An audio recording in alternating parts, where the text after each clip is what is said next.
really are your sort of goals since you've started? I understand you've been in the role for 5 years. Tell us a bit about what you're working on at the moment here.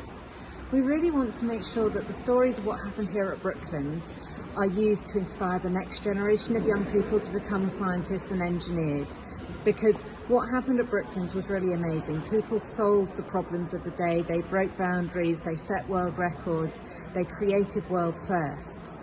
And there's a huge number of challenges facing the world today, and whilst the problems that need to be addressed are different, the history there is here of innovation and the human endeavour behind it, the entrepreneurship that takes those ideas and gets them to a point where they're realisable on scale, those are all the qualities that the world needs in the future in young people.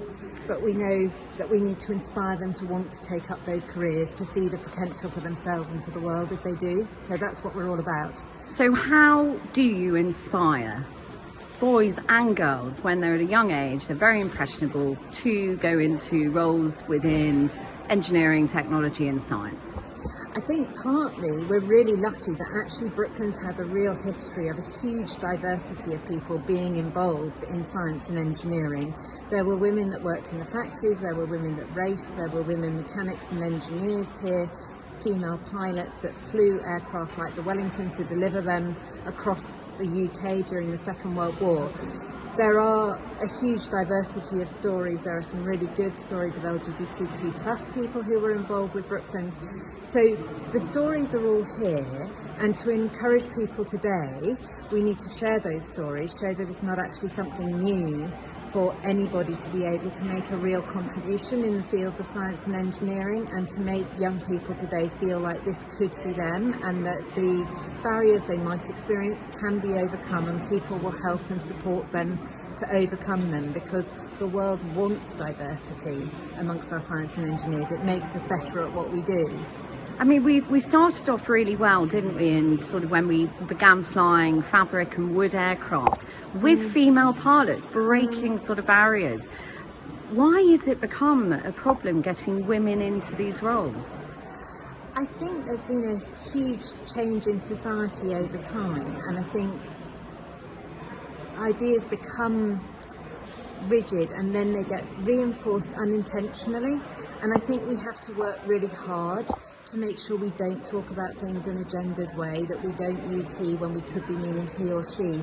It's all those little things that just make people feel like this isn't for me, and we need to really show the role models, because people do find it harder to imagine doing something that they can't see anyone like them doing than they imagine it if they can see someone. So we've had Kirsty Murphy here talking about being the first female pilot for the Red Arrows. That's so important, to show people, not just to tell them it's possible, but to show them it actually is. And contrasting that with Hilda Hewlett, who was the first woman in the UK to get a pilot's licence, which she got here in 1911, and then set up her own flying school. You know, it wasn't a barrier, and it shouldn't be a barrier today.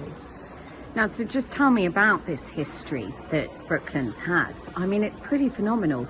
It was the first racetrack at the beginning of the century, but then it became pioneering for aircraft as well. So it has a lot of synergies with Farnborough. Tell me about that.